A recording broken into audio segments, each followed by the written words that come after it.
Kaya para mapabalik natin yung mga kasamahan po ninyo na matagal-tagal na hindi dumarating, masama namang ipag-pray, no?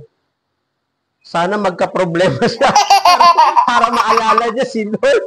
Anyway, simulan po natin. Ang Biblia ay nagbibigay ng impormasyon sa atin. Una, na tagasunod ng ating Panginoon, sabi ng ating binasa sa verse 17, magmula noon ay nangaral si Jesus, itinuturo niya, magsisi kayo at talikuran ang inyong mga kasalanan sapagkat malapit nang dumating ang kaharian ng langit. Sabi ng verse 25, dahil dito, sinusundan siya ng napakaraming tao. Yun ang una. Ano ang unang mga tagasunod, grupo ng tagasunod ng Panginoon? Maraming tao. Crowd. Kahit saan magpunta si Jesus, sinusundan siya ng maraming tao.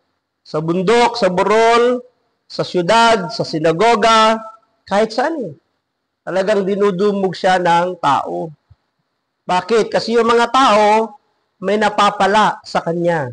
Kasi kung hindi ka pinagpapala kahit sa gawain ito, siguro magsasawa ka. Wala naman ako napapala dun, bakit pa ako nagpapatuloy? Diba? Minsan sa gawain ng Panginoon, dumadami ang mga attender. Minsan kapag may mga libreng pagkain, subukan po ninyo magpakain tuwing may gawain kayo. Mapupuno kayo dito. Ako po ay first time na ma-assign sa Meralco Village. Ang laki ho ng simbahan nila dyan. Nung dumating ako dyan, ang daming pagkain sa gilid, maaga ako. Maaga po kasi akong dumarating talaga sa gawain. Nakita ko ang daming pagkain. Wow. Sabi ko, bakit ang daming yung pagkain? Anniversary kayo? Sabi nila, hindi po. Bakit po maraming pagkain? Meron mo kasi nag-i-sponsor para yung mga tao after ng gawain, nakaabang na sa pintuan yung mga styrofoam pagkain, bibigyan bata, matanda, lalaki, babae. Para pag-uwi nila, kakain na lang sila, matutulog. Hindi na sila magluluto. Ang daming tao nung magsimula yung gawain. Puno yung 4 na hilera ng talagang puno. Apaw. Ang laki ng simbahan. Bakit? Pero mo nga naman, nakinig ka na ng salita ng Diyos. Tapos pag-uwi mo, busog ka pa. Hindi ka napagod. Save 1 meal. Hindi ka pa bababalik doon. Hindi ka, atin tayo doon. Libre pagkain doon. Libre hapunan. O di mag-aakay pa yun. After 3 months, nakabalik ako. Nako, wala na yung styrofoam pagkain. Sabi ko, saan na yung pagkain nyo? Wala na po. Nung magsimula yung gawain, wala na ang 30. Yung attender, kasama na yung workers.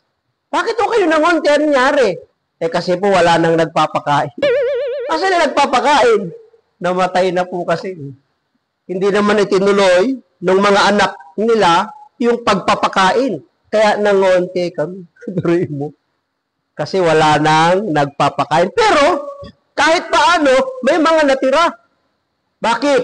Kasi, habang sila'y nakikinig ng salita ng Diyos, ginamit man nila yung pagpapakain, dumating ang panahon, yung salita ng Diyos unti-unti, nabuhay sa kanila. Ang habol na nila ngayon, salita ng Diyos, hindi yung pagkain panglaman sa tiyan. Subukan nyo din. Wala kayo, lalamangan nyo yung ibang gawaing malapit dito. So, marami. Ngayon ang tanong, bakit po sumusunod yung marami? Dahil meron silang personal na interest. Personal yung kanilang motibo. Personal yung kanilang layunin.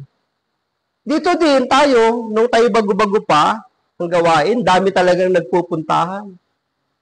Bakit? Kasi maraming inaalok na networking, negosyo, di ba? I-recruit ka, hindi lang. Kaya maraming dumadalo dito kasi yung iba, uutangan yung prayer partners.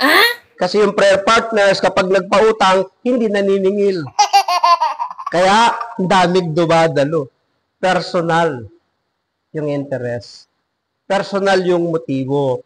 Tanong, kayo po na naririto, nandun ba tayo sa unang grupo na kaya tayo sumunod at naglingkod? Dahil may personal na interes sa Panginoon. Sabihin mo sa katabi mo, wala ako doon. Sabi ba? So yun yung unang grupo ng mga taong sumusunod kay Jesus kahit saan siya magpunta. May personal na layunin. Hindi naman masama. Kasi kung gusto nilang gumaling, personal yun eh. Kung gusto nilang lumaya sa karamdaman, personal nila yun eh. Gusto nilang mailapit yung kanilang mahal sa buhay na inaalipin ng masamang espiritu, personal nila yun eh. Kaya lang ang problema, pagkatapos ng tao ay ma-answered prayer, ang iba, maalis na.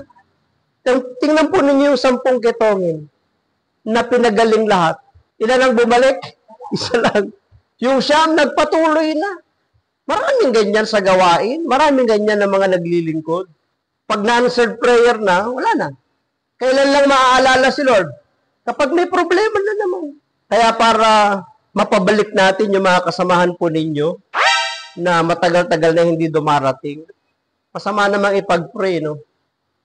Sana magka-problema siya para maalala niya si Lord. Eh kasi totoo naman, pag walang problema ang tao, nakakalimot kay Lord eh. Kailan lang maaalala si Lord? Pag may sakit na, pag may pagsubok na, pag may suliranin na. Sama na may pag-pray, no? Pero minsan totoo eh.